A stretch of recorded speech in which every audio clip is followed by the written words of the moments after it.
Sitting with me are CPPP instructors Jerry Seckler, Brian Turrisi, and Bill Frank. Today, we'll get the thoughts of these seasoned veterans. Is it time for a 91-185 refresh? I'm Chuck Cali, and welcome to Hot Starts. Brian, I'm going to begin with you because in part we're here because of a post you put up on the COPA forum 2 years ago. Okay? The thread discusses the balance between following the rules and using some common sense. Okay, so I'm going to ask you the first question about what your thoughts are in the world we live in today for 91-185. And here's your question, Brian. Does 91-185 need a refresh? And what specific changes would you recommend, understanding that today not following the rule could mean a pilot deviation? I think this is a good example of how 91-185 does need a refresh, because these rules were written at a time when a lot of the modern procedures in the air traffic control system didn't exist, including the fact that there wasn't universal radar coverage, so we needed a system that predicted where airplanes were going to go and how air traffic controllers could predict that. We didn't have a system where several Class B airports around the country are saturated with hundreds of landings per hour or less. Do you really want somebody going into an airport like that with no radio, as just another example? And I could probably come up with a lot more scenarios that fit that mold, but the point is our modern day has different challenges that we didn't have in the past. But the problem in its simplicity is that you can't produce one regulation that covers all scenarios, as each one of these is uniquely different. I'm happy to see that the Airman's Information Manual has actually tacked on a revision to 91-185 in section 6.4.1, and I'd like to read that. Under two-way radio communication failure, it says, it's virtually impossible to provide regulations and procedures applicable to all possible situations associated with two-way radio communications failure. Pilots are expected to exercise good judgment in whatever action they elect to take. Should the situation so dictate that they should not be reluctant to use the emergency action contained in FAR 91-3. Perfect. And I think that leaves us some leeway. Thanks. Thank you very much, Brian. Bill, let me read the question to you one more time. Does 91-185 need a refresh? And if so, what specific changes would you make? Yeah, very definitely it needs a refresh, and I think Brian pointed out many of the reasons. With the advent of ADS-B coverage throughout most of the United States, at least the continental United States, 91-185 is definitely out of date.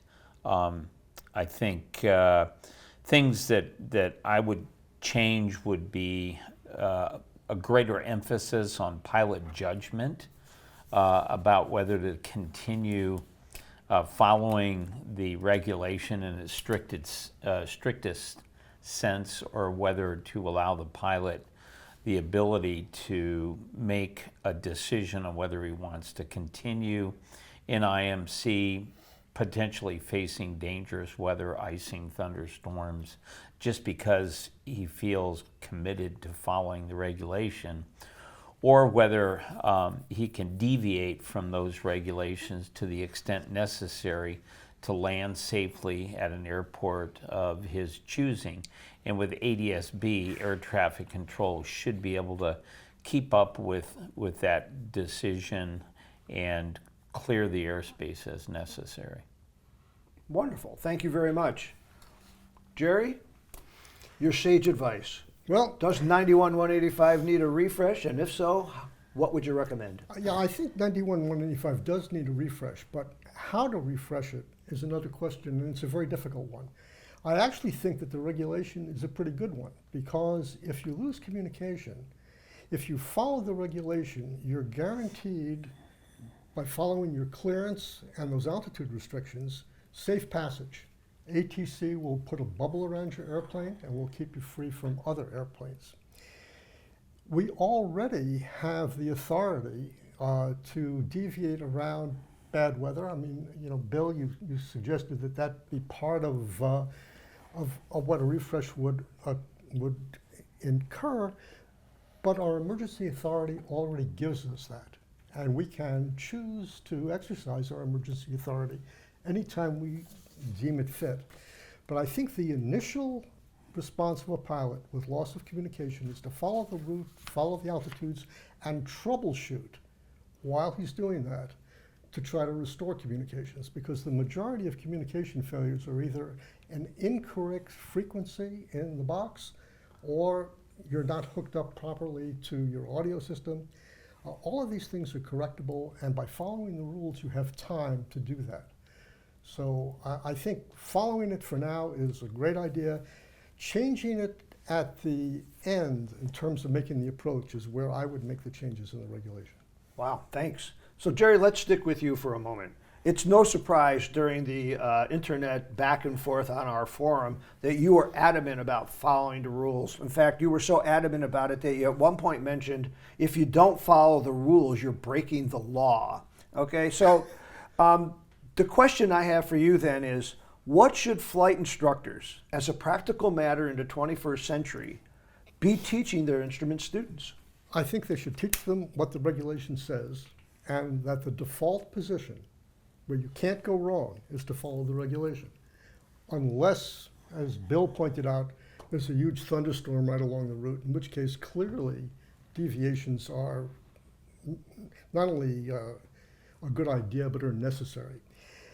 I think that they also should encourage all instrument students to have a pretty good idea before they ever take off as to what direction they would have to go to VFR conditions. If you encounter VFR conditions in a lost comm thing, you're supposed to maintain VFR and land at the nearest practical airport. That's something that a pilot ought to know before he ever leaves the ground. But the default position for me is to follow the rule. When you get to your destination, you go to initial approach fix. I personally don't think you should hold, go to approach fix, land, and be done with it. Perfect. Brian, same question. In the 21st century, and you're a guy that does as much instructing in Cirrus especially as anybody, in the 21st century, as a flight instructor, what do you think we should be teaching new instrument students?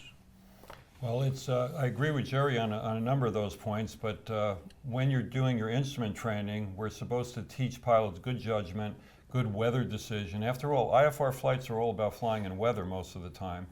And the ACS now actually has addressed this. They consider two-way radio communication failures part of emergency operations. And under those emergency operations, they expect the students to be able to know the law, as Jerry just pointed out, but also have the skill to be able to, A, recognize the loss of communication, be able to troubleshoot, as you said, to see if you can fix it, but to determine whether to continue to the flight plan destination or deviate. That's a specific point under the skill section of this regulation, and to determine the appropriate time to begin an approach. This has been a bone of contention. As a matter of fact, the chief counsel back in 2017 was asked to clarify this thing in the age of ADS-B and radar. Do we really have to, if we arrive at a particular fix ahead of time, do we really have to hold until it's time to land? And unfortunately, that's a legal interpretation, and the lawyer said, yeah, that's what you're supposed to do. Not sure that's the most expedient thing to do, but that's what it says. Well, 91-185 says a lot of things, actually. But Bill, you've been flying a long time. You have the unique situation where you're now performing SOE in high-flying, fast airplanes. As a flight instructor in the 21st century, what are you advising your students to do? Well, I also have the unique perspective that I've had several radio failures myself. And so not discussing what you can do in the event of a radio failure, because often it's the volume is turned down or the incorrect frequency or a loose radio in the stack and that sort of thing. I think Brian and Jerry, to an extent, brought up the fact of whether this is an emergency procedure. There's nothing that specifically states that a lost comm is an emergency procedure. And when do we interject with exercising our authority as pilot in command to deviate from that rule from 91-185? And I think we should have that ability in this situation to do that at any point. In other words, arriving at that final fix to start an approach into the destination airport. Can we deviate from 91-185 because we're running low on fuel, or air traffic control we know wants us out of their airspace as quickly and expediently as possible. That's their primary goal, is to get us on the ground and terminate this lost comm situation. I think we have a couple of other options in the airplane now. We have sat phones. What about trying to communicate with sat phones? Even cell phones nowadays will work up to a certain altitude. Do we try to make an attempt to contact air traffic control via a cell phone? I was in a situation going out of Mobile, Alabama, Class Bravo airspace, and I was able to communicate with air traffic control via the transponder. And I could hear them, they could not hear me. I changed headsets, I did all the other things I just discussed, but we were able to effectively communicate. And also to Jerry's comment about coming into thunderstorms or icing or something like that. Obviously, I think that makes this whole thing an emergency, and you should be able to deviate to the extent necessary. And we can touch on that a little bit later. Okay. Let me finish my you comment want to make real one more? quick. I love it, Bill. Go okay, ahead. let me Bill finish. Frank, go for it. With our modern avionics, a communications failure is often associated with a failure of the MFD or the navigation. So we don't have NextRad. We don't have a lot of the information that we normally have available to us when the radios are combined into one big box. We don't have separate 430s now anymore. This is all one big box. And yes, a lot of it's line replaceable units, and they may fail independently, but they can also fail everything. So we often don't have the information about what's ahead of us in terms of icing and thunderstorms. So, Bill, while you're on a roll, then, okay, and I love it when you get on a roll. You know, one of the things you've elected over the years not to participate in the COPA forum. So, beyond what you've already told our viewers, the question for you now is, and perhaps you've kind of answered it, if you were departing Omaha today for Chicago Midway Airport, a 365 nautical mile, roughly 2-hour flight in your Cirrus, and you lost your radios or your ability to communicate with ATC on departure in the clouds, what would you do? I would, well, it depends on when the failure occurs, but the failure occurs after departure in the clouds. I'd return to Omaha. Unless the weather ahead is significantly better, whether I know there's going to be VFR ahead, then I would follow the regulation. But I think in that instance, trying to get into Midway under those circumstances would grind air traffic control to a halt. So I would argue that I'm exercising my emergency authority at that point and probably return to Omaha, or at least land at a nearby airport that has the necessary approaches that can get me under the weather and safely on the ground and out of air traffic control's hair. Brian, same question to you. If you were leaving Omaha for Chicago Midway, a 2-hour flight, and you lost your radios or your ability to communicate with ATC for whatever reason, on departure into clouds, what would you do? Well, I would agree with Bill on this one, and this is exactly the scenario I was in when this happened to me 2 years ago, and is another example of why I think the rule can't have a defined definition for every phase of flight. There's too many variables here.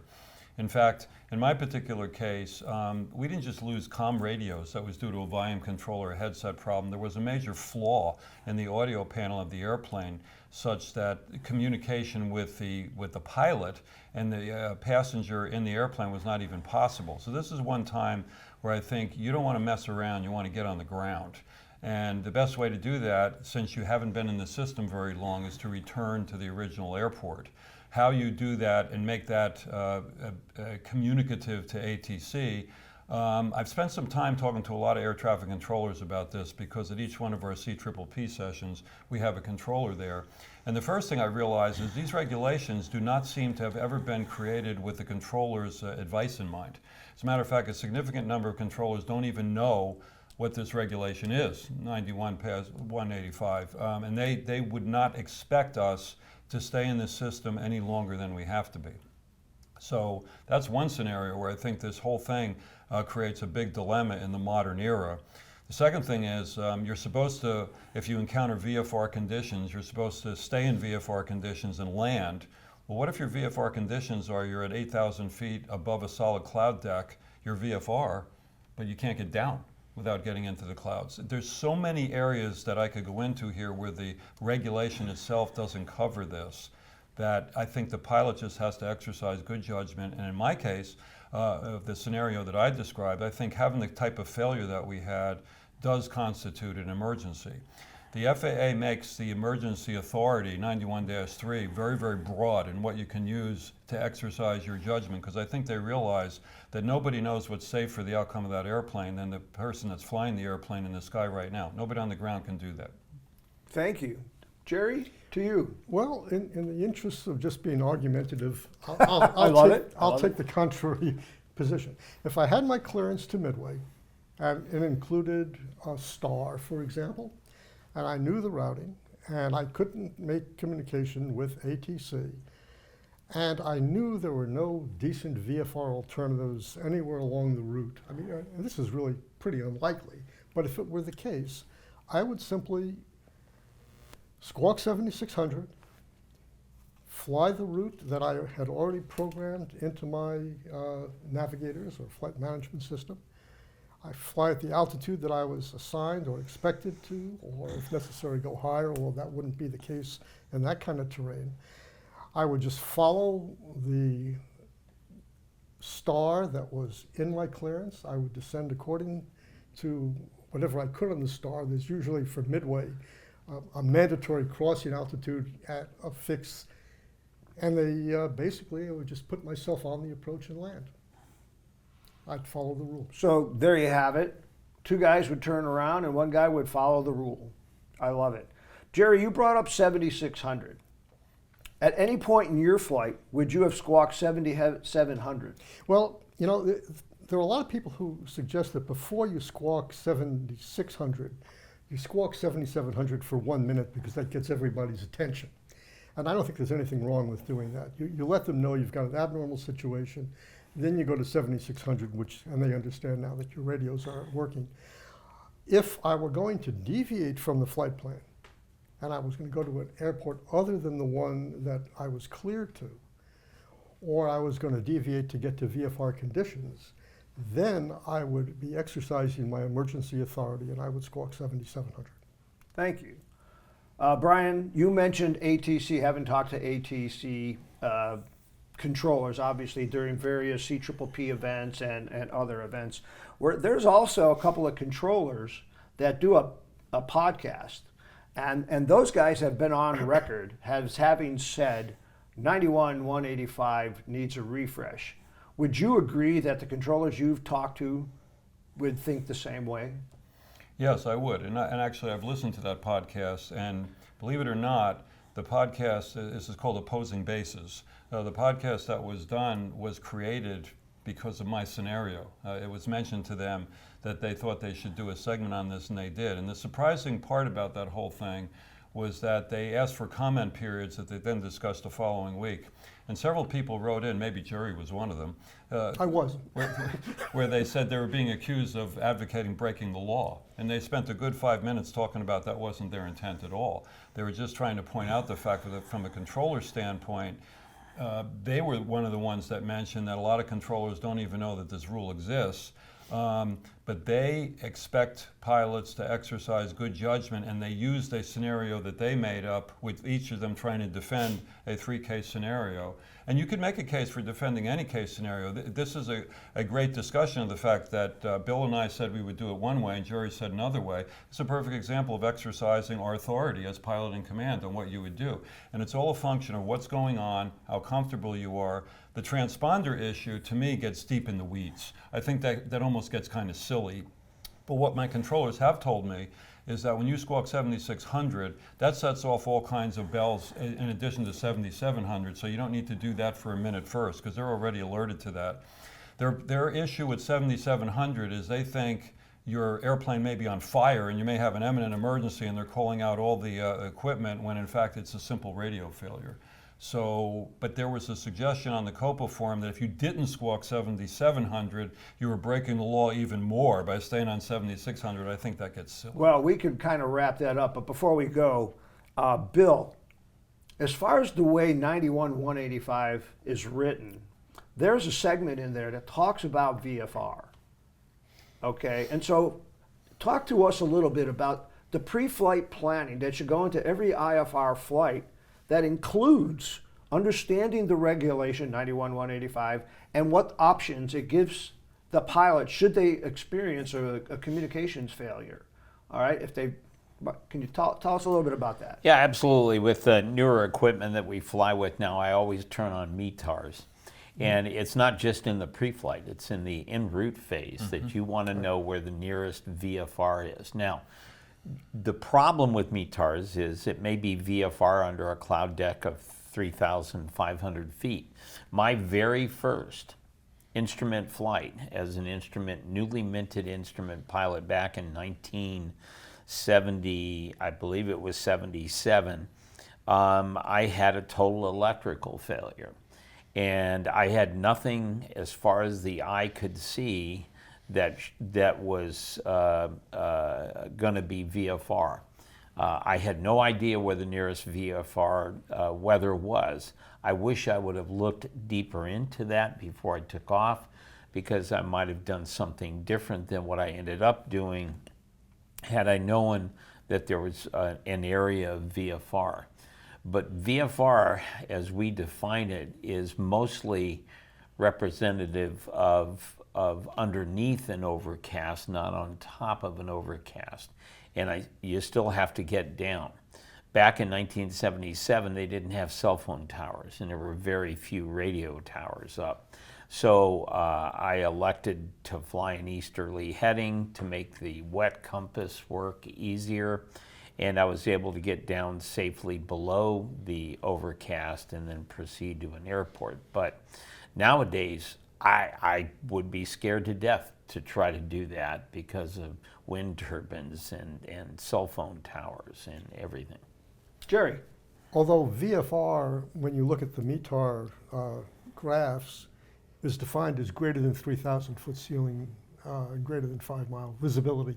So it does give you a buffer. Now, sure. I understand that some things do go up pretty high, but 3,000's a pretty safe altitude. Absolutely. To get beneath it. Yeah, would I descend down to that just based on a ground-based METAR? I probably would. There are very few towers that extend up that high, and I would agree with you, Jerry. So Brian, from a pre-flight planning point of view, if you're launching into a low overcast and it looks like all things being equal, everything's working, you can make it to your destination, but you're probably going to spend a lot of time in the clouds. Okay, how important is it for that pilot to understand where the nearest VFR is should they encounter lost communications? I think it's very important, and it's part of what I do on a pre-flight all the time. I've been accused of being a pessimist to some degree because I always think the worst case scenario is going to happen.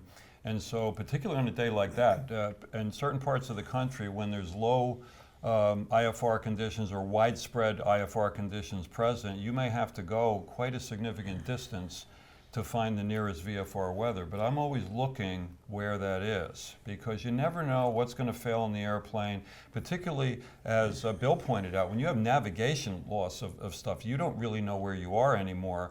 And flying solely by using a compass, for example, to turn in the direction of where you know VFR weather is crucial. Now, it's not likely to happen very often, but in this day and age, I think this is one of the complacency problems with all of our fancy stuff. We tend not to look at that as part of our pre-flight briefing, but I think it's crucial to do that. Yeah. Jerry? I couldn't agree more, Brian. And I think, forgetting about communication loss, all IFR flights, when you do your pre-flight planning, you should have a very good idea of safe places to go for whatever bad thing might happen to you in the airplane. And that means VFR conditions. Something we get fairly commonly where I live is widespread low IFR. And it's very hard to go out and practice on days like that because there are no legal alternates. And for me, I will always have a legal alternate for any IFR flight. And that legal alternate, as far as I'm concerned, has to have VFR conditions, regardless of the 600 or 802 rule. So 30 seconds each, quick wrap up. Bill, 91-185 needs a refresh, yes or no? Absolutely, yes. And what would you change in 20 seconds? The flexibility of the rule and to make a decision whether a lost comm is an emergency or not. Brian? Yeah, I think it does need a revision. I think I would make the language a little bit broader, like it is for the emergency authority, of what scenarios the pilot can exercise better judgment. And that's what Bill said is a good example of one of them. Jerry? I agree with both Bill and Brian. I think it does need a refresh. I think that it should give the pilot more authority to deviate as he sees fit rather than blindly follow the rule. And finally, to our viewers, a message today taken from 3 seasoned veterans. What's your takeaway message? Well, my takeaway message is to think through what you would do before you ever leave the ground for virtually as many emergencies as you can think of. Have a plan that you know you can safely execute before you ever advance the throttle. Jerry says have a plan. Brian? I think IFR flying is so fraught with uncertainties. Despite all the modern weather predictions and all this stuff, none of this is guaranteed. You always need a plan, and if you don't have a plan, you shouldn't be up there at all, because something is going to happen unexpectedly in almost every flight you take, and you got to be able to prepare for it. Bill, I'm going to throw a little monkey wrench into it. Where do personal minimums come into this plan that both Jerry and Brian think are so important? Yeah, I think one should always have personal minimums that are actually flexible. And by that I mean if you've been flying a lot in the last 6 months, you can lower your personal minimums. If you haven't had a flight all winter long and you're just breaking out the airplane in the spring, you should adjust your personal minimums accordingly. One of the things I'd like to add with what Brian said is I always think as a part of aeronautical decision making, we should make an attempt to try to fix the problem. We should look at our options, and there's often a lot of options available if you really think about it, and then make a decision on how you want to proceed based on those options and whether or not you can fix the problem. Well, there you have it. Thank you, Bill, Brian, and Jerry. Today you heard from the best of the best. As instructors, we face a dichotomy: to teach the rule or teach our best thoughts on using the rule in the 21st century. Further, hearing from our CPPP experts, we find that there is disagreement on whether, to the original question, 91-185 needs a refresh. Not surprising, but I get to sum it all up. Despite these evolving perspectives and disagreements, the fundamental intent of the regulation, to ensure a predictable and safe outcome when pilots experience a loss of communications under IFR, no longer seems paramount in the 21st century. Why must 21st century pilots, aided by complete radar surveillance and GPS navigation, leverage their emergency authority to facilitate a different, rather than predictable outcome? Because until and unless the regulation has been harmonized with contemporary IFR operations, their actions are or can be viewed as a violation. Are pilots that choose a common sense approach to lost comms a threat to the IFR separation realities of ATC in the 21st century? Or are their actions the pen and ink for rewriting 91-185? Thanks for listening. I hope to see you on the COPA forum, or better yet, at the next CPPP. I'm Chuck Cali, and this has been Hot Starts.